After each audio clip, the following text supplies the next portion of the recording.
예, 이번 시간에 이제 조선 후기 정치인데, 거기 보면 근대 태동기라고 나와 있을 거예요. 이건 이제 정치뿐만 아니라, 조선은 항상 공부 이렇게 하시라고 그랬죠. 15세기, 16세기, 15세기, 16세기, 그 다음에 조선 후기 이런 식으로. 그래서 이제 조선 전기 정치를 하셨고, 그 다음에 대외 관계만 후기까지 이어서 하신 거예요. 그런데 이제 조선 후기는 보통 이렇게 부른다고. 근대 태동기라고 해서 요 개념 하나 간략하게 정리해 놓으세요. 원래 조선은 근세사회라고 했죠. 근세사회. 근데 조선 후기에 가면 근대 사회적 특징이 나타난다는 거야. 그래서 근대 태동기라고 하는 거죠. 근대 태동기 이렇게. 그러면 이제 근대 사회의 특징이 뭐냐라는 거죠. 그래서 그 개관 있죠? 한번 읽어보세요. 근대 사회의 특징은 뭐냐면 첫째, 정치적으로는 민주주의 정치야. 민주주의 정치 형태가 나오기 시작한다. 그래서 민주주의 정치는 결국은 뭐 이런 거죠. 입헌 정치 체제 이런 거. 입헌 정치 체제. 삼권 분립 이런 것들. 그래서 민주주의 정치는 권력이 한 곳에 집중되어 왔던 것을 분산시키는 거야. 그래서 분산시켜서 서로 권력을 견제하게 함으로써 정치적 균형을 이루게 하고, 그 다음에 정치는 자의적인 정치가 아니라 헌법과 법률에 입각한 정치를 해야 된다. 그걸 입헌 정치 체제라고 한다. 그래서 그거 읽어 놓으시면 돼. 그래서 저 근대 사회의 정치적인 면은 뭐다? 민주주의 입헌 정치 체제로 요약할 수 있다. 경제는 근대 사회에서의 경제는 농업보다는 상공업이 발달한다. 상공업이 발달하는 시대다. 자본주의 경제가 싹트기 시작한다. 자본주의 경제가 싹트기 시작한다. 그래서 근대 사회에 들어가면 상공업이 진흥되면서 상품 유통 경제가 발달하고 자본주의 경제가 싹트기 시작한다. 이게 이제 근대 사회의 경제적인 측면이라는 거야. 그 다음에 사회면에서는 어떻게 된다고? 사회면에서는 신분제가 폐지되면서 이제 평등사회가 형성이 되는 거지. 평등사회. 자, 그래서 근대사회의 사회적 특징은 뭐다? 평등사회를 특징으로 하고 있다. 그 다음에 기타, 문화, 뭐 굉장히 광범위하겠죠. 그런데 이제, 근대사회에서는 과학기술이 굉장히 발달해. 과학기술, 합리적인 성격의 문화가 발달한다. 합리적, 이런 식으로. 그렇게 나와 있죠? 자, 그래서 거기 356페이지 제 1절 그거 읽는 거야. 그래서 한번 읽고 개념 정리만 해놓으세요. 그러면 나중에 근대사회에 나갈 때 조금 이해가 편하니까. 근데 이걸 조선에 맞춰보세요. 조선은 원래 이런 사회가 아니었죠. 그래서 근대사회라고 안 하고 근세사회라고 한 거야. 정치는 뭐다? 입헌 정치체제가 아니야, 사실은. 조선은 전제군주제의 나라였지. 전제군주제. 그리고 조선은 상공업 중심의 나라가 아니었죠. 아닙니다. 농본 억상 정책에 따라 농업 중심의 사회였단 말이야. 그리고 조선은 철저하게 평등한 사회가 아니었죠. 신분제 사회였지. 그 다음에 조선은 과학기술을 좀 천시하는 경향이 있었지. 유학을 중시하면서. 자, 그래서 이게 바로 뭐다? 기존의 조선 사회하고는 좀 다른 특질이 나타난다. 그래서 이게 근대적이다라는 거야. 근대사회 개념 정리해놓고, 그런데 이제 조선 후기가 바로 이런 현상이 나타난다 하면서 조선 후기에는 근대 지향적인 움직임이 나타난다. 그 근대 지향적 움직임으로 볼 수 있는 것은 없는 것은 이렇게 문제를 낼 수 있단 말이에요. 그런데 이제 결론적으로 말씀드리면 아직까지는 다는 안 배웠지만 조선 후기의 정치 있죠. 요거는 나타나지 않아. 무슨 말이냐면 정치면에서는 조선 후기로 갈수록 입헌 정치체제, 민주주의 정치가 나타나는 게 아니라 오히려 거꾸로 전제군주제가 더욱더 강화되는, 내지는 권력이 한 곳으로 집중되는 그런 현상이 나타나. 그래서 정치면에서는 뭐라고 하면 안 돼? 근대 지향적 움직임이 나타나면 안 됩니다. 그런데 이제 아직은 안 배웠지만 결론적으로 조선 후기에 가면 상공업, 평등사회, 과학기술과 합리적인 사고방식이 더 확산돼. 자, 그래서 어떤 면에서는 실제로 조선 후기 사회에서 근대 지향적인 움직임이 나타난다? 경제, 사회, 문화에서는 이런 면이 나타난다. 그래서 이런 식으로 크게 근대 사회 개념 하나 정리해놓고 조선 후기 사회가 여기에 비춰봤을 때 어떻게 평가받을 수 있냐? 정치 면에서는 그렇지 못하다. 그러나 경제, 사회, 문화 면에서는 이런 것들이 나타난다. 그런 문제가 나왔단 말이야. 근대사의 특징을 딱 주고. 조선 후기에 나타나는, 조선 후기에 다음과 같은 현상이 나타나는데, 그 다음과 같은 현상이 근대사의 특징이라는 거지. 거기에 해당하는 것은 어디에서 골라야 돼? 경제, 사회, 문화에서 골라야 돼. 정치는 X라는 거야. 자, 그래서 그걸 설명해 놨죠, 지금. 그래서 356페이지는 그렇게 하세요. 그 다음에 양가로 2번. 조선 후기와 근대 지향적 움직임 있죠? 그거 줄쳐 놓으시고. 그게 이제 일본의 식민사관이 무엇을 반박하는 자료로도 쓸 수 있다? 정체성론과 타율성론을 반박하는 자료로도 쓸 수 있다. 그거 줄쳐 놓으세요. 거기까지. 자, 그래서 이제 조선 후기, 정치뿐만 아니라 조선 후기 사회를 공부할 때는 항상 근대 지향적인 움직임이 나타나는 시대다. 이렇게. 그래서 어떤 사람들은 요때부터를 근대 사회라고 하면서 서술을 하는 사람들이 있다라는 거죠. 그래서 그거 하나. 자, 그 다음에 이제 제2절 있죠? 조선 후기 통치체제의 변화 있죠? 그래서 그 중에서 이제 이 정치 면에서 하는 거야. 자, 요거 하나 이렇게 정리해 놓으시고. 책에 있으니까 뭐 따로 할 필요도 없지. 자, 그 다음에 조선 후기의 이제 정치의 변화가 어떻게 되느냐? 정치. 첫째, 어떻게 된다? 정치 구조가 변화한다. 그래서 그거 목차 하나 쫓아놓으세요. 비변사가 최고 기관화된다. 비변사가 최고 기관화된다. 최고 기관화된다. 그러면서 상대적으로 의정부. 그전에는 의정부가 최고 관청이었잖아요. 의정부와 육조의 기능은 약화되는 게 맞다. 폐지 이러지 말고. 자, 그래서 이게 조선 후기 정치의 특징이야. 첫째, 비변사가 최고 기관화되면서 의정부와 육조는 기능이 약화된다라고 나와야 돼. 항상 조선 후기에는. 그리고 비변사는 간략하게 둘치면서 다시 복습. 자, 설치. 16세기 중종 때 삼포외란 계기 줄. 그 다음에 군사상 중요한 문제를 논의하는 임시기구 줄. 그 다음에 동그라미 2번 상설기구와는 을묘외병계기 줄. 그 다음에 3번 권한의 확대. 이거 무슨 말이냐면 최고기관화되는 거야. 임진왜란 줄. 국정 최고 합의기관으로.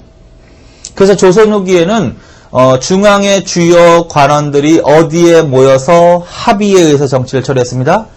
비변사라고 하셔야 됩니다. 근데 다 외울 필요 없어요. 한번 읽으세요. 전현직 정승을 비롯해서 공조를 제외한 오조판서와 참판, 각군영, 대장, 대제학, 강하유수 등 국가의 중요 관원들이 모두 참가하였습니다. 이런 문장이 나오면 의정부로 가지 말고 어디로 가야 된다? 비변사로 가야 된다. 근데 거기다가 어디만 줄쳐놓냐면 공조를 제외한 오조판서만 줄쳐놓으세요. 그거 이제 문장이 싹 바꿔 나올 수 있어. 공조판서는 제외해야 돼. 그러니까 5조판서 해야지 6조판서 이러면 안 돼. 공조를 포함한 이러면 안 된다고요. 그래서 그것만 좀 조심하시면 돼. 자, 그 다음에 동그라미 4번 비변사. 그래서 비변사가 기능이 강화되면서 의정부와 육조 체제는 유명무실 줄. 그 다음에 19세기 세도정치기 때 이제 절정이 이르렀는데 결론은 비변사가 폐지된다. 비변사 폐지 줄. 어느 때? 흥선대원군 줄추놈대. 그래서 그렇게 계속 읽으세요. 연필 쳐놓고 연필로. 자, 이 기구에 대한 설명을 하는 것은 삼포외란을 계기로 처음 설치되었습니다. 이 기구는 군사 문제를 다루던 임시 합의제 기구였습니다. 임진왜란을 계기로 국정 최고 기관화되기 시작했습니다. 조선 후기의 중앙의 주요 관원들이 거의 이 기구에 참여해서 정치를 주도했습니다. 그 다음에 흥선대원군에 의해서 폐지됩니다. 이 기구는 비변사 이런 식으로 정리해 놓으시면 된다. 자, 그 다음에 붕당정치의 전개 있죠? 그건 나중에 보시고 넘기시고 358페이지에 자, 통치기구도 변했지. 자, 그 다음에 군사제도도 변합니다. 군사제도 어떻게 변하느냐 구체적으로 쫓아놓으세요. 중앙군이 변하고 지방군이 변한다. 이렇게 중앙군과 지방군. 그래서 조선 후기의 중앙군과 지방군은 달리 답을 해야 돼. 자, 조선 후기의 중앙군은 뭐다? 오군영. 오군영 줄쳐놓으세요. 오군영. 그래서 조선 후기의 중앙군은 오군영이 나와야 됩니다. 그전에는 뭐였죠? 조선 전기는 5위였죠? 5위. 그래서 전기는 5위에서 그 다음에 오군형으로 바뀝니다. 그리고 이제 오군형이 더 잘 나와. 자, 오군형은 뭘 오군형이라고 한다? 훈련도감. 어떻게 해요? 훈련도감. 거기 나와 있으니까, 어영청, 총융청, 수어청, 그 다음에 금위영, 이렇게. 그래서 요거 합쳐서, 요 5개 합쳐서 오군형이라고 하는 거야. 그래서 조선 후기의 중요한 거는 오군형이다. 최초는 뭐다? 훈련도감을 시작으로, 훈련도감은 별표. 그리고 마지막 숙종 때 금형을 마지막으로 완성됩니다. 그래서 선조 때 훈련도감을 시작으로 해서 마지막은 어느 왕 때 완성되는 거야? 숙종 때 금형을 마지막으로. 그 다음에 훈련도감의 특징은 특히 더 알아두십시오. 줄 쳐놓으세요. 자, 임진왜란 때 줄. 왜군의 조총에 대항하기 위해서 기존의 활과 창으로 무장한 부대 외에 조총으로 무장한 부대를 추가해서 설치. 그렇게 일단 이해하시고, 포수, 사수, 살수, 그 줄 쳐놓으시면 돼. 삼수병 줄 쳐놓으시면 돼요. 그래서 훈련도감. 그리고 삼수병은 장기간 근무를 하고 급료를 받는 상비군. 급료를 받는 상비군 줄. 직업군인의 성격 줄. 그 다음에 디귿. 토지 1결당 2.2도의 삼수미스의 징수. 그거 줄 쳐놓으시고, 그거 계속 보시란 말이야. 그래서 그게 사료지문으로 나오면 빨리 훈련도감이라는 걸 알아들으셔야 돼. 박스 안에 뭐가 나오면 훈련도감이야? 임진왜란 계기로 설치됐다고. 임진왜란 계기로 설치되었습니다. 어떻게 구성되어 있어? 뭐 양성하는 부대다? 삼수병 양성하는 부대라고. 거기 키워드야. 삼수병, 포수, 사수, 살수, 조총부대를 포함해서 그거. 그 다음에 삼수병은 무슨 군인입니다. 의무군인 이러면 안 돼. 직업군인입니다. 급료병입니다. 그 다음에 세금을 걷었어. 그걸 뭐라 그래? 삼수미세. 1결당 2.2도. 그래서 그걸 기억하세요. 그렇게 딱 나오면 뭐야? 아, 이거 훈련도감이구나 라는 걸 반드시 기억하세요. 자, 그 다음에 이제 어영청은요, 줄만 쳐놓으세요, 그냥. 구강호위 줄. 그 다음에 이괄의 난 계기 줄. 북벌운동 줄. 그래서 어영청은 구강을 호위하기 위해서 설치된 부대야. 이괄의 난을 계기로 설치된 부대야. 그 다음에 효종 때 북벌운동의 중심 군영이 바로 어영청이야. 그 다음에 총융청은 이괄의 난 계기 줄. 북한 산성 중심으로 수원, 남양 등 경기 일대 방어줄. 경기 일대 소고군으로 편성줄. 그 다음에 어영청과 총융청을 묶으세요. 이 두 사건은, 이 두 부대는 어떠한 사건과 관련이 있다? 이괄의 난과 관련이 있다. 거기 줄. 자, 그 다음에 수어청은 남한산성 중심으로 광주 및 그 부근 경비줄. 경기 일대 소고군 편성줄. 그리고 요 총융청과 수어청 요거 묶어. 그리고 요 두 부대의 공통적인 특징이 뭐다? 경기 일대 방어. 그 다음에 누구로 구성되어 있다? 경기 일대 소고군. 삼수병 이러면 안 된다는 거지. 경기 일대 소고군. 자, 그 다음에 금이영. 금이영은 마지막인데 숙종 때. 거기다가 그 두 번째 줄에 궁중수비. 그것만 붙여놓으면 돼. 기능이 뭐다? 궁중수비. 이렇게. 자, 그래서 조선 후기의 요 5개의 군영을 뭐다? 오군영이라 합니다. 이게 이제 중앙군이라고요. 그래서 그거 기억하시면 돼. 자, 그 다음에 지방군. 자, 지방군이 변했다. 지방군. 지방군은 뭐다? 소고군이다. 소고군. 소고군. 소고군은 무슨 부대를 말하는 거야? 조선 후기의 지방군을 말하는 겁니다. 소고군. 그전에는 뭐였을까? 공부하셨죠, 다 이거. 재승, 방략. 그치? 재승, 방략, 체제. 이거 중요하다고 그랬죠? 그 다음에 고전에는 뭐였을까? 15세기에는. 진관, 체제에서. 이렇게 바뀌어 나온 거지? 요게 이제 조선시대 지방군의 변천 과정이야. 15세기의 진관 체제에서 출발해서, 그 다음에 임난 직전에, 면종 때, 재승방략으로 바뀐 다음에 임진왜란 때 재승방략의 결함을 맛본 거야. 그래서 뭐 임진왜란을 계기로 소고군을 실시합니다. 그리고 이 소고군의 특징을 반드시 줄쳐놓으세요. 동그라미 2번. 양반에서부터 아래로는 노비에 이르기까지 편제되어 평상시에는 생업에 종사하면서 향촌사회를 지키다가 적이 침입해오면 전투에 동원되었다. 거기까지. 그대로 나오는 문장이야. 그게 딱 나오면 양반에서부터 노비에 이르기까지 평상시에는 생업에 종사하다가 유사시에 뭉쳤다. 뭐다 이게? 소고군이다. 그래서 여기에도 누가 들어간다? 노비. 농민이 들어갈까요? 안 들어갈까요? 농민도 포함이야. 이거는 농민이 포함. 요 부대하고 비슷한 부대가 전개도 있었지. 잡새꾼이라는 부대가 있어요. 잡새꾼. 근데 잡새꾼에는 농민이 들어가면 안 돼요. 근데 여기에는 농민이 당연히 들어가는 거야. 자, 그래서 여기까지. 그래서 조선 후기의 정치, 비변사가 최고기관화되면서 의정부와 육조의 기능이 약화된다. 그 다음에 군사제도와 관련해서는 중앙군은 오군형, 지방군은 소고군. 소고군 개념만 정리하면 되는 거고, 요 오군형은 요 특징도 좀 정리를 해 놓으시라고요. 그래서 거기까지. 그 다음에 이제 제3절로 갑니다. 붕당정치. 자, 조선 후기에는 무슨 정치가 시작된다? 붕당정치. 그래서 붕당정치의 전개 과정을 이제 앞으로 정리해 놔야 돼. 붕당정치를 중심으로. 그래서 이제 붕당정치와 관련해서 구체적으로 이제 어떻게 전개되어 나가느냐를 본격적으로 하기 전에 이 붕당정치의 특징을 조금 읽으면서 정리를 하시는 거야. 자, 먼저 개념. 자, 붕당정치는 어떠한 정치다? 첫째, 살인간 분열. 그거 조선아. 살인간 분열. 살인간 분열에 의해서 나온 정치 형태가 뭐다? 붕당정치다. 그래서 뭐하고 반드시 비교해야 된다?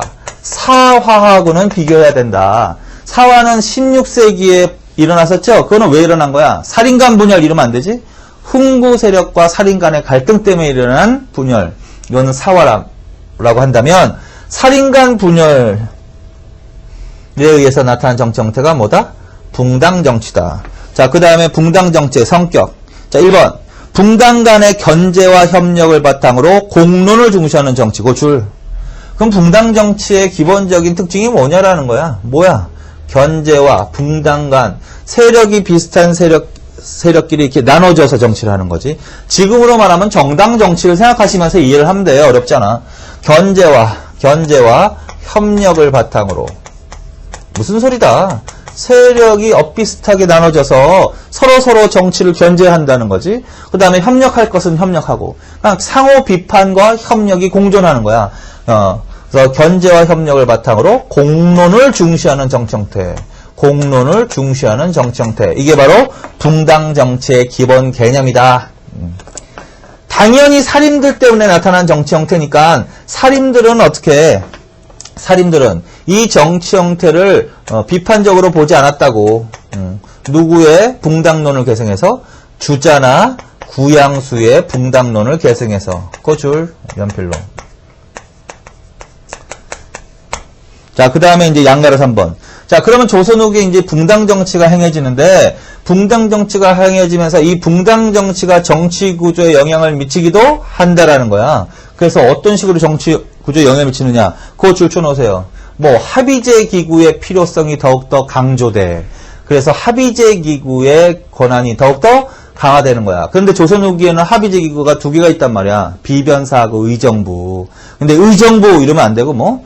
비변사의 기능이 강화되는데 영향을 미친 정치 형태. 또 줄 3, 4의 언관직과 전랑직의 기능이 강화됩니다. 2조 전랑 줄 쳐놓으시면 돼. 그리고 2조 전랑에다가 따로 쓰세요. 자, 2조 전랑. 자, 2조 전랑직에서 합니다. 2조 전랑은요, 2조에 속해 있는 관직이거든? 정랑과 좌랑. 합쳐서 그냥 난관이라고 돼요, 난관. 품계는 한 대충 5품 내지는 6품 정도밖에 안 돼. 그렇게 고위 공무원은 아니고 중간 계급 정도 되는데, 2조에 속한 정랑, 좌랑이라는 관직이 있다라는 거야. 그리고 합쳐서 그냥 난관이라고도 한다. 얘네들 합쳐서 그냥 2조 전랑직이라고 하는 거야. 얘네들이 하는 기능이 뭐냐면은요, 문관의 인사를 담당해. 문관의 인사권을 담당하고 있었다. 그래서 조선시대 문관의 인사권을 담당했던 관직이 뭐다? 2조 전랑직입니다. 이렇게 써놓으시고. 또 하나, 2조 전랑직은요, 전임자가 후임자를 추천하도록 돼 있어. 그래서 후임자 추천권을 갖고 있다. 후임자 추천권을 갖고 있다. 후임자 추천권. 그래서 2조 전랑은 전임자가 후임자를 추천하도록 되어 있단 말이야. 그래서 후임자 추천권을 갖고 있다. 원래는 이제 문관의 인사권이 가장 기본적인 기능인데, 관행처럼 이 전랑직에게 후임자 추천권, 또 하나 써놓으세요. 3사 관리 임명 동의권. 3사 관리. 3사가 바로 뭐야? 언관이죠. 언론활동 수행하는. 3사, 언관. 3사 관리 임명 동의권을 수행하더라고. 그러니까 2조 전랑의 정치적 비중이 클 수밖에 없지. 왜? 2조 전랑만 장악을 하면 인사권도 장악하죠. 그 다음에 후임자 추천권도 갖고 있지. 그 다음에 3사가 뭐야? 상대 세력을 비판할 수 있는 언론기관이란 말이야. 그래서 언론기관을 장악할 수 있는 계기도 되는 거지. 그래서 굉장히 중요할 수밖에 없다. 붕당 정치가 전개될수록 더욱더 비중이 강화된다. 마지막으로 하나만 더 써놓으세요. 최초 붕당의 원인이 되는 관직이야.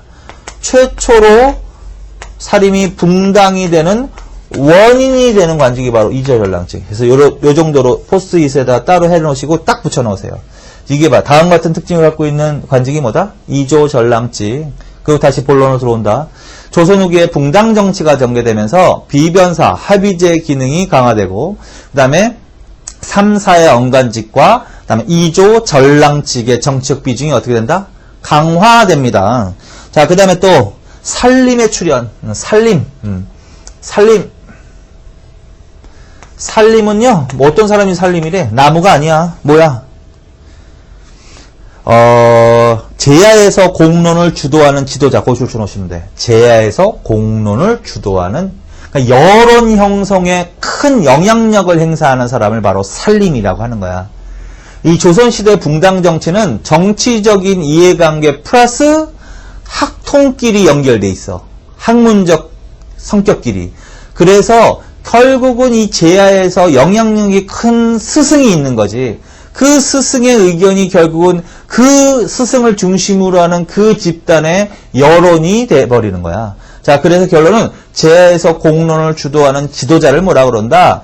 살림이라고 한다. 그럼 붕당 정치가 연결될수록 누구의 영향력이 세진다? 살림의 영향력이 세진다. 이렇게 알아두시면 돼. 자, 그 다음에 어디가 정치 세력의 근거지로서 작용한다? 서원과 향교. 서원과 향교. 그래서 이 조선 후기의 이 각 붕당은 학통으로는 서원이나 향교를 중심으로 결집함으로써 여기가 붕당의 근거지가 돼버리는 거지. 그리고 이제 여기를 중심으로 결집하면서 계속 자기 세력을 중앙에 정치 세력으로 밀어 올리는 거지. 그래서 각 붕당마다 살림도 있고 근거지가 따로 있다는 말이죠. 자, 그래서 비변사, 언관, 전랑직, 살림, 서원, 향교 요게 조선 후기로 가면서 기능이 약화된다, 강화된다? 강화된다는 소리지. 확산된다는 소리죠. 여기 무슨 의미가 있다? 무슨 정치와 관련이 있다? 붕당 정치. 자, 그다음에 한계. 자, 그래서 이제 조선 후기에 붕당 정치가 전개됐는데 한계가 있다. 한계가 뭐냐면 장점도 있어요, 물론. 장점은 뭐냐면 현재의 그 정당 정치와 관련해서 세력이 엇비슷한 사람끼리 서로 비판도 하고 그냥 견제라는 거지. 견제, 상호 공존을 통해서 상호 옆에다 쓰세요. 상호 공존을 통해서 견제를 하는 거지, 서로. 견제. 그래서 어느 한 집단의 권력이 독점되는 것을 막아주는 균형을 추구할 수 있다. 이게 바로 붕당 정치의 장점이라고 볼 수 있다. 이렇게만 잘 기능이 운영이 된다면 붕당 정치 자체가 나쁜 것은 아니라는 거야. 정치가 보다 깨끗해질 수는 있는 거니까. 그러나 붕당 간의 대립이 치열해지면 붕당 정치의 문제점도 발생한다라는 거야. 그게 이제 한계라는 거야, 한계. 그 한계는 뭐냐면 일단 긍정적인 힘을 발휘하기 위해서는 각 붕당이 상호 공존을 해야 돼. 어느 한 세력이 권력을 독점하면 안 된다고요. 그래서 상호 공존이 필요한데 이게 대립이 치열하다 보면 상호 공존이 깨져버려. 그러면서 무슨 현상이 나타난다? 일당 전제화가 나타난다. 일당 전제화가 나타난다. 이게 붕당 정치의 한계야. 그래서 일당 독재가 나타난다고. 그러면 결국은 일당이 권력을 독점하고 나머지는 다 정치적으로 몰락해서 견제와 균형의 원리가 깨져버린단 말이야. 그렇게 되면 정치가 부패할 수밖에 없다는 거지. 그래서 이걸 일당 전제화. 어느 때 그런 일이 실제로 발생한다? 숙종 때 경신 황국을 계기로 줄. 그리고 19세기 정치는 더해. 일당이 아니라 소수 가문에 의해서 권력이 독점돼. 그걸 세도 정치라고 한다. 그래서 일당 전제와 세도 정치는 무엇을 의미한다? 붕당 정치의 한계. 그 다음에 아까 이 붕당 정치의 특징에서 공론을 중시하는 정치를 한다고 그랬는데, 여론을 중시해. 공공적인 여론을 중시한단 말이야. 근데 여기서 말하는, 이들이 말하는 공론이란 백성들의 의견을 수렴한 여론은 아니다. 지배층만의 공론을 말한다. 이게 바로 조선시대 붕당 정치의 뭐다? 한계다. 자, 이렇게 이해하시면 된다. 자, 그 다음에 넘기시고, 거기 일지자를 보시면 붕당의 원인에 대해서 설명해 놓은 사람이 있어. 그래서 붕당의 원인이 뭐냐 해가지고요, 이익 별표 쳐놓으세요. 이 사람 단독으로 나오는 사람이니까. 그리고 사례집은 나올 수 있으니까 반드시. 이익, 붕당론, 이익. 그 다음에 이중환의 택리지, 그것도 주쳐놓으시고. 이중환의 뭐? 택리지. 그 다음에 이건창의 당이 통략. 그래서 요게 세 개 딱 주셔놓으세요. 그래서 요게 이중환, 이건창, 요 세 사람이 공통적으로 제시한 게 뭐야? 붕당의 원인. 그 중에서 이중환 특히 알아. 이중환은 뭐다? 이조전랑직을 원인으로 들고 있다고 줄. 이조전랑직이 붕당의 원인이라고 제시한 사람. 이중환의 택리지. 그 다음에 이익은 맨 처음에 나온 사람인데 그거 별표쳐 나오라 그랬죠? 한번 읽읍시다. 붕당은 싸움에서 생기고 싸움은 이해관계에서 생긴다. 이해관계가 절실하면 붕당이 깊어지고 이해관계가 오래될수록 붕당은 견고해지는 것이다. 이제 10사람이 굶주리고 있는데 거기서부터 줄 쳐놓으세요. 이제 10사람이 굶주리고 있는데 한 그릇의 밥을 같이 먹게 되었다고 하자. 그 밥을 다 먹기도 전에 싸움이 일어날 것이다. 거기까지 줄 쳐놓고 나머지는 끝까지 읽어. 자, 이익이라는 사람은 이 사료지문 나온단 말이야. 이익이라는 사람을 물어보기도 하고 붕당의 원인을 뭘로 제시해 놓은 사람이다. 여기서 한 사발의 밥그릇이 있죠? 그걸 관직으로 본 거야. 관직. 관직의 수는 한정돼 있지 기하급수적으로 늘어나는 건 아니지. 그런데 그걸 차지하려는 사람은 10사람이라고 하지. 10사람. 차지하려는 사람은 결국은 뭐다? 양반이다. 양반. 주로 이제 정치는 양반들이 하는 거니까. 그건 무슨 소리야? 밥은 한 그릇인데 먹으려는 사람은 10사람이란 뜻이야. 관직은 한정돼 있는데 그걸 차지하려는 사람은 뭐야? 10사람이란 뜻이야. 그래서 결론은 밥그릇 싸움에서 본 거야. 관직쟁탈전. 자, 그래서 관직쟁탈전. 밥그릇 싸움에서 붕당의 원인을 찾은 사람이 누구다? 이익이다. 그게 그런 글입니다. 그래서 거기까지. 그 다음에 맨 끝에 있는 거 있죠? 일제의 붕당 정치 왜곡 있죠? 이거는 일제의 식민사관에 관련되는 거니까 그렇게 조선시대의 붕당 정치를 이해하면 안 된다라고만 알아두시면 한번 읽어보세요. 자, 여기까지. 자, 그래서 이런 것들도 기본적으로 붕당 정치의 특징으로 문장으로 나올 수 있으니까 한번 읽어보시라는 거야. 그래서 일단 기본적인 이런 특징을 이제 안 상태에서 이제 2번 붕당과 전개해서 박스 안에 있는 거 있죠? 선조 때부터 정조 때까지 나와 있는 거 있죠? 그래서 그 부분을 정리하면서 요게 결국은 조선 후기잖아. 조선 후기의 붕당 정치의 전개 과정 해가지고 이제 정리를 해놓는 거지. 자, 그래서 이제 거기로 가겠습니다. 요거는 요렇게 정리하시고 요 책에 다 있는 거지. 요 이조 전랑직만 따로 썼으니까 요것만 따로 쓰시고 나머지는 다 책에 있었죠. 자, 그래서 여기까지.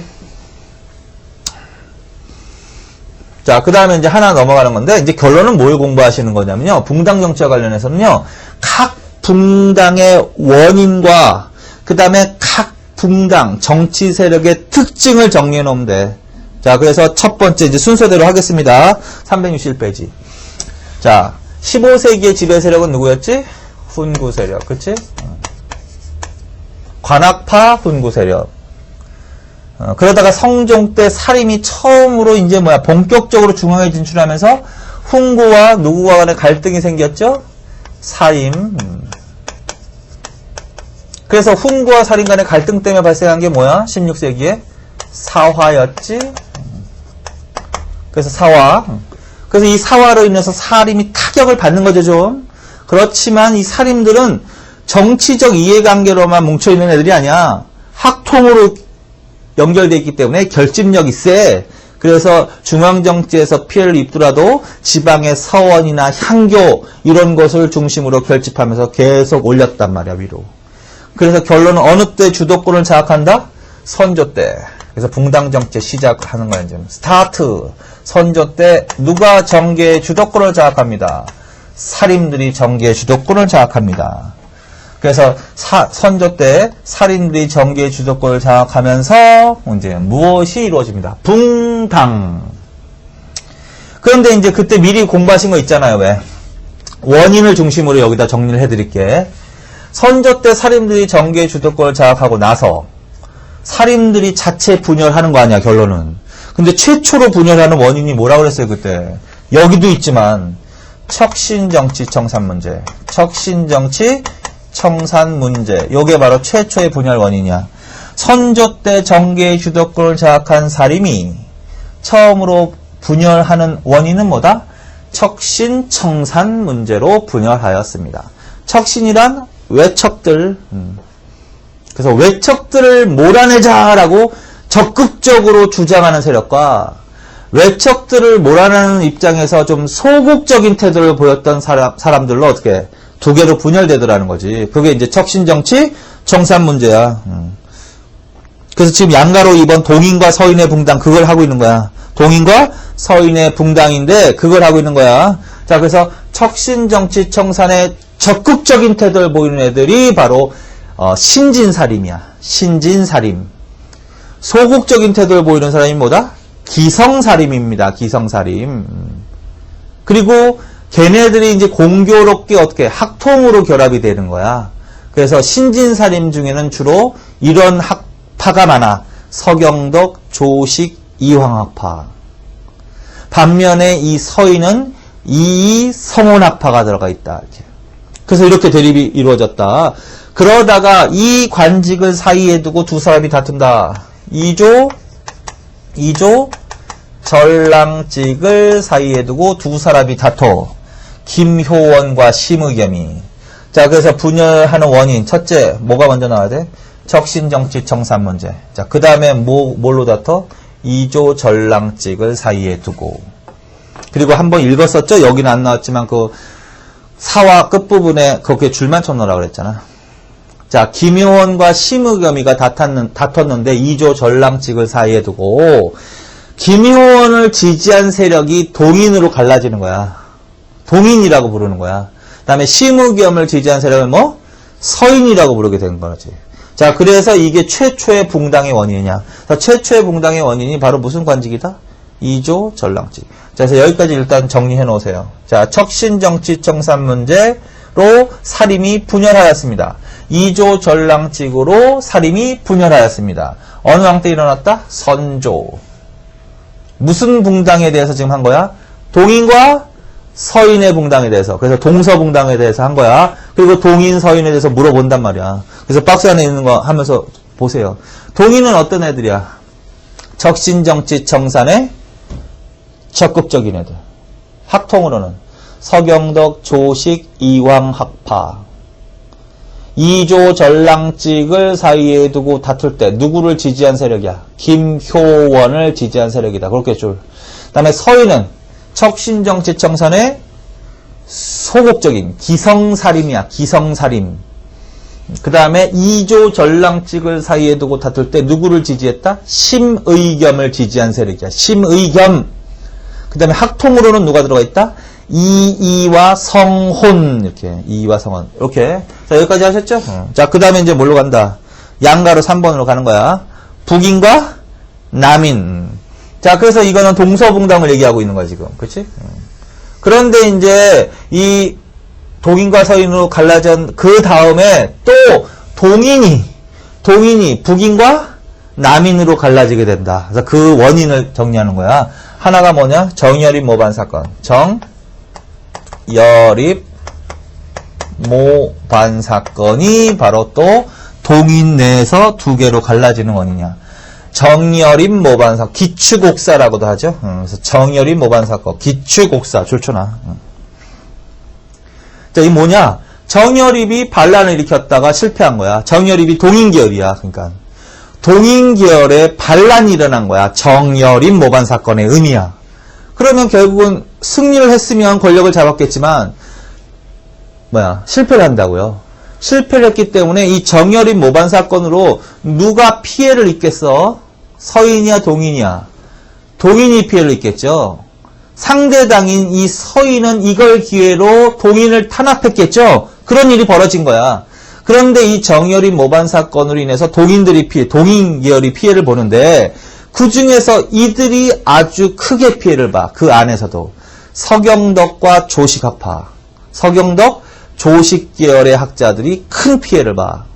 그리고 이황계열의 학자들은 피해를 덜 봅니다. 그래서 이거는 무슨 말이냐면 정여립 모반사건으로 인해서 동인 내에서 서인, 상대당인 서인에 대해서 강경파하고 온건파로 이렇게 나눠지게 돼. 당연히 강경파는 누가 강경한 입장을 취하게 될까요? 이 사건 이후에. 피해를 많이 본 사람들이, 걔네들이 서경덕, 조식학파의 학자들. 그 다음에 온건파는 누굴까? 이황계열의 학자들. 자, 이렇게 있다가 뭐가 있다? 정철의 건저희 사건. 정철의 건저희 사건. 요거. 정철은 서인이야. 서인 정철이야. 서인 정철. 서인 정철이 건저희 사건을 일으키는데 건저희는 뭐냐면 세자책봉을 건의하는 겁니다. 세자책봉을 건의하는 거. 그래서 정철이 선조에게 세자를 빨리 책봉하십시오라고 건의한 사건이야. 근데 이게 누구의 노여움을 샀대요? 선조의 노여움을 샀다라는 거지. 그래서 결론은 이 정철의 건저희 사건으로 정철을 포함해서 어느 정치 세력이 피해를 입는 사건이다. 이거는 서인. 이때 그러면 상대당인 동인은 기회가 온 거야. 정여립 모반 사건으로 피해를 입었잖아요, 동인이. 그런데 이 정철의 건조희 사건은 역으로 공격할 기회가 온 거지. 그래서 이때 강경하게 처벌해야 된다고 한 사람이 누굴까?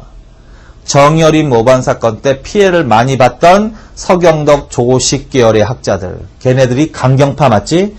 그래서 걔네들이 북인을 형성하는 거야. 북인. 북인. 그 다음에 비교적 온건하게 처벌하던 사람은 누굴까? 정여립 모반 사건에서 좀 덜 피해를 입었던 이황 계열의 학자들. 자, 그래서 걔네들이 남인으로 되는 거야.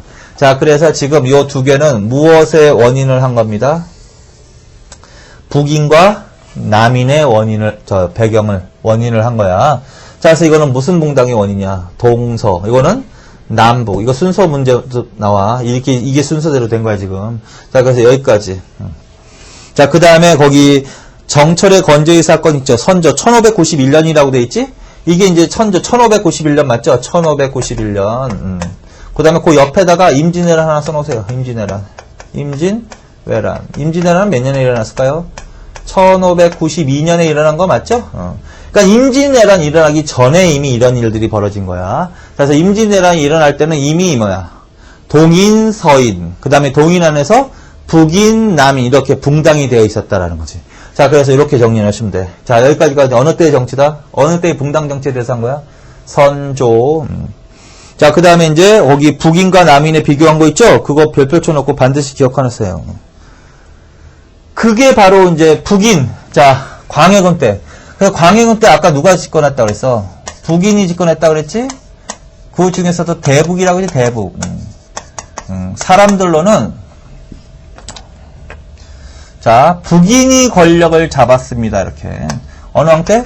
광해군 때. 이거 이제 중립외교 할 때 아까 하셨잖아요. 그래서 다시 한번 복습하는 거란 말이야, 지금. 정인홍, 이이첨, 이산해. 이런 사람들 없으면 써놓고 있으면 줄쳐놓으세요. 정인홍, 이이첨, 이산해. 이런 사람들이 주도한 사람들이야. 그래서 정인홍, 이이첨, 이산해 등이 정권을 주도하였습니다. 하면 어느 때, 어느 세력 물어본다? 광해군 때 북인, 대북 정권을 물어보는 겁니다. 그리고 이 북인에 대해서 설명을, 북인은요, 여기만 나오니까 여기서 정리를 확실하게 해놔. 광해군 때, 예를 들어서 광해군 때 권력을 장악한 세력에 대한 설명으로 맞는 것은 얘네들은요, 학통으로는 누구라고 했지, 아까? 서경덕 학파하고 뭐? 서경덕 학파하고 뭐? 조식 학파. 자, 얘네들은요, 광해군을 당연히 지지했겠지? 광해군을 지지했겠지?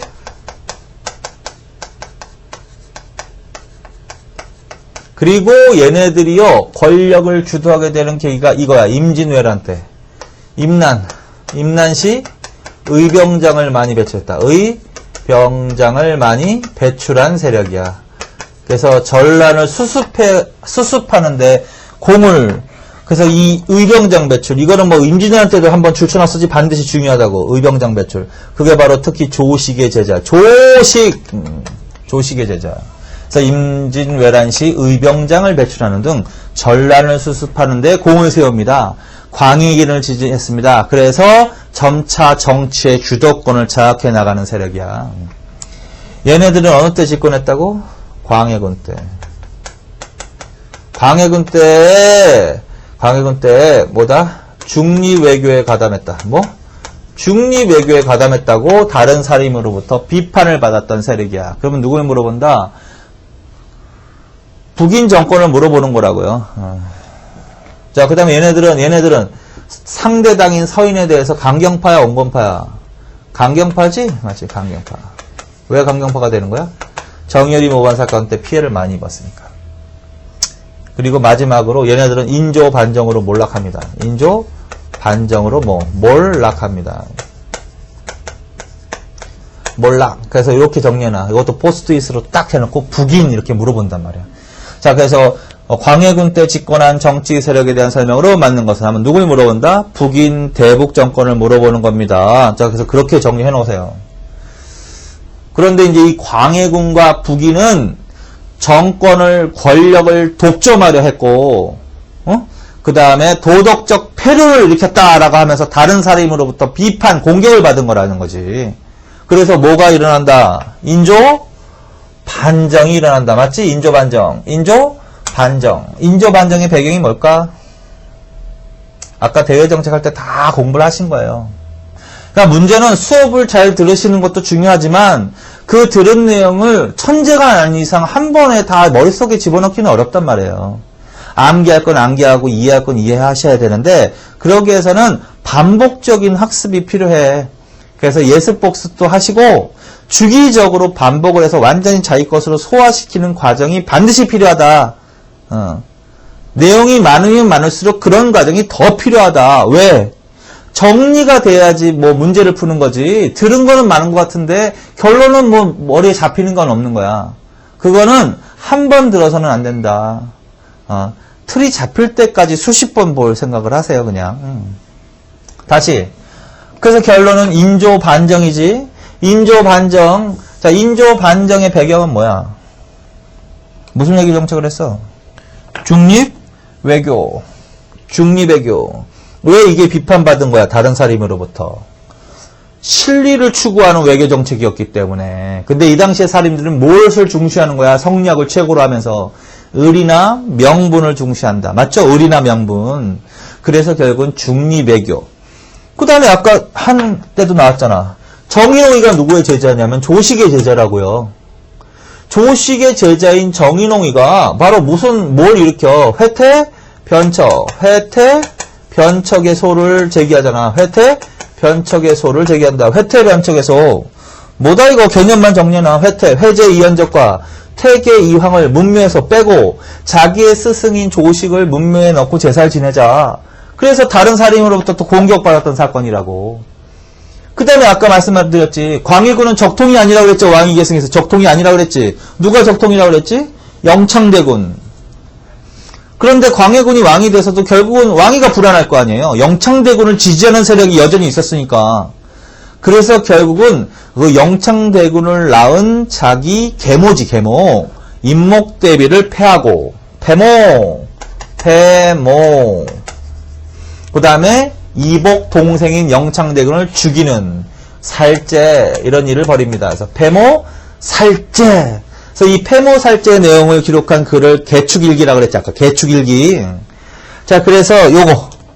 그래서 중리배교, 회태변척의소, 폐모살제 이런 것들이 가장 직접적인 뭐가 배경이 되었다. 인조 반정의 배경이 된 거야. 자, 그래서 인조 반정이 일어났습니다. 이렇게. 그래서 인조 반정이 일어났는데 인조 반정을 일으킨 아까 주도 세력은 누구라 그랬지? 서인이라 그랬지. 서인. 그리고 인조 반정으로 북인은 몰락해. 이제 정치적으로는 생명력을 끝나는 거야. 북인은 몰락. 그러면 인조 반정 이후에 정계를 주도한 권력을 잡은 세력은 누구 물어보는 거야? 서인을 물어보는 거지. 서인 주도. 계속 가는 거야. 서인 주도의 정치가. 그러면 서인, 북인은 몰락했으니까 누구와 남았겠어요? 서인하고 남인만 남았을 거 아니야. 그래서 서인이 주도하면서 이때는 서인이 주도하면서 이때 서인은 일당 독재를 하지는 않았어. 남인의 일부를 정치에 참여시켰다고. 자, 그래서 남인이 정치에 참여하는. 그래서 양당 체제로 가는 거야. 그래서 인조 반정, 인조 이후의 정치의 특징은 뭐다? 크게 서인이 주도권을 장악해 나가면서 남인과의 협력 체제를 추구하더라. 물론 비판도 하고. 그래서 서인과 남인만 남았죠. 그리고 이제 여기서 집중적으로 누굴 비교하는 거야? 서인과 남인 세력을 비교하시는 거야, 반드시. 자, 그래서 그거는 박스 안에 들어가 있지. 자, 박스 안에 363페이지까지 하신 거야, 지금. 자, 그 박스에 보세요. 서인, 남인 있지? 그 줄 쳐놓으세요. 반드시. 서인은 뭐 재상 중심의 정치 구조, 그 줄. 남인은 왕권 강화와 3, 4의 정책 비판 기능 중시. 그 줄 쳐놓으세요. 반드시 그거 외우세요. 잘 나오는 거니까. 자, 서인은 어떠한 정치를 추구한다? 재상 중심의 정치를 추구해서 얘네들은 적절하게 왕권은 견제해가면서 재상이 정치의 중심이 되는 정치를 추구한다. 반면에 남인은 뭐? 왕권 강화. 그래서 완전히 대조적인 거죠. 그래서 그거 반드시 외우세요. 그리고 위에다 몇 개 써놓으세요.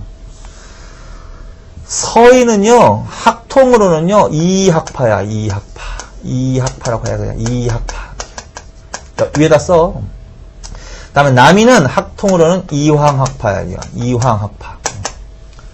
이를 따르는 사람들을 기호학파라고 돼. 기호학파. 기호학파. 기호. 위에다 써. 그 다음에 남인은 영라학파라고 해요. 영라학파. 그렇게도 써놓으세요. 그러니까 이 조선 후기에 인조 반정 이후에 서인과 남인 간의 대립은 학통으로는 무슨 학파, 무슨 학파 간의 대립이야. 이 학파하고 이황학파 간의 대립이 계속 지속되는 거야. 그래서 정계, 학계는 두 세력이 주도하는 거야. 서인, 남인, 이황, 지역적으로는 기호학파하고 영랑학파 이런 식으로 그렇게 써놓으십시오. 이학파, 기호학파에 대한 정치적인 특징은 뭐야? 무슨 정치를 추구한다? 재상중심. 이황, 영랑학파는 왕권, 강화. 그거 줄 쳐놓으세요. 개혁정책. 그거 눈을 읽으세요. 그 다음에 군사적 기반. 그거는 효종 때 북벌운동 주도. 그거 줄 쳐놓으세요. 효종 때 북벌운동을 주도한 세력은 누구다? 서인이다. 서인. 그것만 좀 줄 쳐놓으시고 나머지는 그냥 읽으세요. 자, 그래서 이런 식으로 정리해놔. 그래서 서인과 남인. 정치는 그 중에서 반드시 외우세요. 재상 중심의 정치냐, 아니면 왕권 강화냐를 중심으로 해서. 근데 이제 주도 세력은 누구냐고. 주도 세력은 둘 중에서 서인이라고요. 자, 그래서 여기까지. 자, 그래서 이제 인조반정이에요. 그런데 이제 요 현종 때 여기까지만 하고 좀 쉬겠습니다. 그래서 이제 서인 주도에 남인이 참여하는 정치형태 계속 됐는데 요 현종 때 이것을 계기로 양 세력 간의 갈등이 조금 심화되기 시작해. 그게 이제 예속 논쟁이야. 예속 논쟁으로 간다. 예속 논쟁 어디 나와 있다? 예속 논쟁이 364페이지에 양가로 4번 그 별표 쳐놓고 정리 잘 해놓으세요. 예속 논쟁. 그래서 현종 때 예속논, 효종 다음이야. 아까는 안 썼지만 지금은 할 게 있으니까 쓴 거야. 효종과 숙종 사이에 현종. 예속 논쟁이 벌어졌습니다. 그럼 예속 논쟁에 대해서 정리하는 거 이거 잘 나오니까 반드시. 예속 논쟁은 어느 때 일어났다고요? 현종 때. 누구와 누구 사이에서 일어났을까? 서인과 남인 사이에서 일어났겠지 뭐. 그러면 예속 논쟁은 왜 일어났을까? 뭐에 관한 논쟁인가라는 거야. 자, 그거 무슨 말이냐면, 자, 복상 기간에 관한 논쟁이다. 그냥 복상 기간에 관한 논쟁이다. 이렇게. 그리고 내용은 이해하는 거지 외우는 게 아니야. 자, 무슨 말이냐면 현종 때 효종이 돌아가셔. 그러니까 살아 있었죠. 효종이 돌아가서 효종 사망. 효종이 사망해. 현종 때 효종이 사망했어. 그리고 그 다음에 효종비가 사망했어. 효종비가 사망을 했어. 요때 일어난 논쟁이 바로 예송 논쟁이야. 자, 그런데 무슨 말이냐면 효종이 이제 돌아가시고 효종비가 돌아가셨는데 이 효종의 계모가 살아있었어. 자의대비라고. 자의대비. 그러니까 엄마지, 엄마. 그러니까 자의대비 입장에서는 아들과 며느리가 이때 죽었단 말이야. 그러면 결국은 장례를 치러야 되는데 이 자의대비가 그 복상 기간을 상복 입는 기간을 쉽게 말해서 상복 입는 기간을 얼마로 할 것인가에 관한 논쟁이라고. 그게 바로 예송 논쟁이라고. 왜 그런 거 하냐면요. 아까 그 호란 이후에 두 왕자가 인질로 끌려갔다 그랬죠. 그게 이제 소현세자하고 복림대군인데 이 소현세자가 원래는 세자니까 원래는 왕이 돼야 되는 사람이야. 근데 결국은 돌아오는데 소현세자는 의문의 죽음을 당한다고요. 그래서 장남이 왕이 못 되고 복림대군이 왕이 되는 거야. 복림대군이 차남이거든. 복림대군이. 그래서 복림대군이 차남으로서 왕이 된 사람이야. 그래서 일어난 거야. 장남으로서 왕이 됐다면 이게 일어나지 않을 텐데 차남으로서 왕이 됐기 때문에 이 논의가 일어난 거야. 자, 어떤 세력은 그런 거지. 어떤 세력은요. 차남으로 왕이 됐다라는 것은 결국은 장남이었으면 왕실은 일반직과 좀 달라서 높이 우대 좀 특별하게 대우해 줘야 되겠지만 차남으로 왕이 됐기 때문에 특별하게 대우해 줄 필요는 없다. 이렇게 주장한 세력이 있어. 그걸 천하동례라고 해. 천하동례. 무슨 뜻이에요? 해석하세요. 천하동례가 무슨 뜻일까? 천하동례. 천하는 뭐다? 같은 예다. 같을 동자거든, 이게. 얘는 같다. 같다. 그래서 일반 왕실의 예와 사대부의 예는 같다. 따라서 달리 적용할 필요가 없이 그냥 일반 집에서도 이런 일이 벌어질 수가 있는 거죠, 당연히. 엄마가 살아있는데 아들, 며느리가 죽을 수도 있는 거 아니야. 그런 경우하고 똑같이, 일반 집과 똑같이 지내면 된다, 이런 식이야. 그게 천하동례라는 거야. 반면에 어떤 사람들은 아니야. 비록 차남으로 왕이 됐어도 엄연히 일반 집과 왕실은 엄연히 틀려. 왕실은 더 존엄해. 그러니까 일반 집에서 적용되는 예가 아닌 다른 예를 적용해야 한다. 이런 식으로 주장을 하는 거야. 그게 왕자례 부동사서야. 왕자례 부동사서의 입장에서 예송 논쟁을 전개했습니다. 뭘까요? 해석해보세요. 왕자의 예는 부동은 뭐야? 같지 않다라는 거야. 사대부 서민과. 그러니까 동부동이지 결국은. 같지 않다. 따라서 왕실의 예와 사대부의 예는 같지 않으니까 다른 예를 적용해야 한다. 일반직과 동일한 예를 적용해야 한다. 이런 얘기지 결국은. 네. 그런데 이거는요. 학문적으로는 예학과 관련이 있는데 그래서 이제 예송 논쟁이라고 하는데 학문적으로는 그렇지만 정치적인 의식도 어느 정도 조금 간접적으로 반영되어 있는 거야. 자, 이 둘 중에서 내가 이해를 하셔야 돼. 이 둘 중에서 왕권을 조금 적절히 견제하고 재상 중심의 정치를 추구하는 세력이 어느 세력일까? 둘 중에서 50%니까 맞춰보세요. 왕권을 어떻게? 좀 적절히 견제하려는 정치적 의도가 들어가 있는. 천하동례과 왕자례 부동사설까? 당연히 이거지. 같다. 일반직과 왕실은 같다. 그러니까 다른 예를 적용할 필요가 없다. 그래서 이건 무슨 의식이 반영돼 있어? 재상 중심의 정치 의식이 반영돼 있는 거야. 이거는. 반면에 아니다. 아무리 차남이라도 왕실은 다르다. 그래서 결국은 왕은 존엄하다. 왕실은. 그래서 다른 예를 적용해야 된다. 여기에는 바로 왕권을 강화시키려는 정치적 의도가 들어가요. 그래서 아까 외우라고 그랬죠. 둘 중에서 어떤 게 서인일까? 뭐 외우라고 했어, 아까? 서인은 재상 중심의 정치라고 그랬지? 자, 그래서 얘 누구야? 서인. 서인이 바로 이 입장이야. 서인은 바로 이 입장. 그래서 서인은 예송 논쟁에서 뭐다? 천하동래라는 입장에서 예송을 전개하였으며, 따라서 어떻게? 사대부와 동일한 예를 적용해야 된다. 반면에 남이는 왕권 강화라고 했잖아, 아까 왕권 강화. 그래서 왕권 강화, 그래서 왕잘의 부동사서라는 입장에서 예송을 전개했으며, 따라서 왕실의 예와 사대부 예는 다르니 다른 예를 적용해야 한다, 이런 식으로. 그래서 이 입장도 정리해 놓으세요. 반드시 물어보니까. 서인, 남인, 거기 책이 있죠. 그래서 이런 식의 입장에서 각각 예송을 전개했단 말이야. 어느 때? 효종 사망 때. 이게 1차 예송이야. 1차 예송. 이걸 기해 예송이라고 한다. 그 다음에 비가 돌아가셨을 때는 2차 예송. 이거는 뭐야? 갑인 예송이라고 한다. 자, 요때는 서인이 얼마를 주장했다? 얼마를 복상기간을 해야 된다? 기년설은 1년이야, 1년. 그래서 이 효종 사망시 1차 기해 예송 때는 서인은 1년을 주장합니다. 반면에 남인은 얼마를 주장했다? 그 책에 있으니까 3년설을 주장하였습니다. 3년설. 그래서 1차 예송 때는 기해 예송 때는 서인의 기년설과 남인의 3년설이 대립하였습니다. 그런데 누가 승리를 거둡니다? 서인이 승리를 거뒀습니다. 서인이 의견이 받아들여져.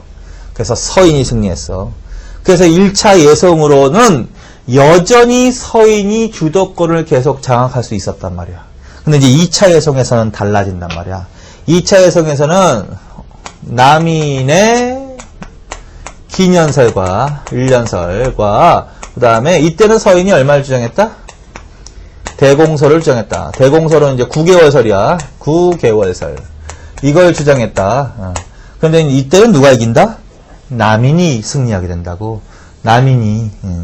그래서 2차 예송으로 남인이 어떻게 정계의 주도권을 장악하게 되는 사건이다. 그래서 그렇게 알아두세요. 그리고 요것도 객관적으로 요 내용도 틀리게 막 나오거든. 그래서 요걸 외우는데 어떻게 외우냐면 제가 가르쳐 드릴게요. 일단은 최소한 1차 예송, 2차 예송을 가려놓고 서인, 남인 이런 식으로 안 썼지 지금. 서인, 남인인데 여기 항상 먼저 승리한 세력을 먼저 써. 그래서 1차에서는 누가 승리했다? 그것만 기억해. 1차에서는 서인, 2차에서는 남인. 맞지? 서남이야. 순서가 서남이야. 그리고 봐, 눈으로. 승리한 세력은 무조건 뭐야? 무조건. 1년이야, 1년. 1년을 주장한다고 나와야 돼. 1년을 주장한다고 나와야 돼. 두 번째 외우는 거야. 자, 첫 번째 뭐라고? 승리한 순서. 두 번째 뭐요? 승리하면 무조건 1년이 나와야 돼. 그 다음에 비교해. 서인과 남인 간에 뭐가 더 길어? 남인이 길지, 서인이 짧고. 그쵸? 2차 예송에서도 남인이 길고 서인이 짧죠? 결국은 둘 중에 하나만 외워. 남인은 항상 길어야 돼, 기간이. 서인보다. 반대로 서인은 항상 짧아야 돼. 그 둘 중에 하나만 외우라고. 자, 했지? 자, 이제 요것만 하나만 하고. 자, 1차 예송에서는 승리한 순서 무조건 외우라 했지. 누구? 서인. 그 다음에 뭐? 남인. 그 다음에 승리하면 무조건 몇 년설이로 나와야 돼, 여기. 1차 예송에서 서인은 뭐? 기년설. 2차 예송에서는 남인이 기년설. 그럼 1차 예송에서 서인이 기년설 주장했으면 남인은 얼마가 나와야 돼? 뭘 외워야 돼, 그럼? 남인은 어떻게 해야 돼? 길어야 돼. 그럼 뭐야? 3년. 그러니까 기간은 딱 3개밖에 없어. 9개월, 1년, 3년. 자, 남인이 1년이야, 2차 예송에서는. 그럼 서인은 얼마가 나와야 돼? 짧아야 되지. 그러니까 뭐, 9개월설, 이렇게 된단 말이야. 그래서 그렇게 머릿속으로 기억해놔. 그래서 승리한 순서, 승리한 무조건 기년설, 그 다음에 남인은 남인은 무조건 길다, 기간이. 비교해봤을 때. 반대로 서인이 짧다, 그걸 외우던가. 자, 이렇게 하면은 틀릴 염려가 없다. 자, 그래서 요거 정리해놓고, 그래서 요게 바로 합쳐서 뭐야? 예송 논쟁입니다. 그러면 왜 서인과 남인의 기간 차이가 나느냐는 거야, 기간 차이가. 그게 바로 이 입장차라는 거야. 그래서 천하동래, 그 다음에 왕잘의 부동사서. 동래 서인이다. 그치? 부동은 남인이다. 재상 중심의 정치의식과 왕권 강화 정치의식이 반영되어 있는 것이다. 그래서 요 부분도 객관적으로 문제가 잘 나오니까 정리를 이렇게 해놓으시라고요. 다 책에 있는 거야. 책을 이렇게 해서 정리를 하시면 돼. 그래서 364페이지에 거기 4번 붕당 정치의 변질 고정까지 지금 정리해 놓으신 겁니다. 자, 여기까지 하고 숙종 때 이후의 정치로 넘어가는데 그거는 조금만 쉬었다 하겠습니다. 수고하셨습니다.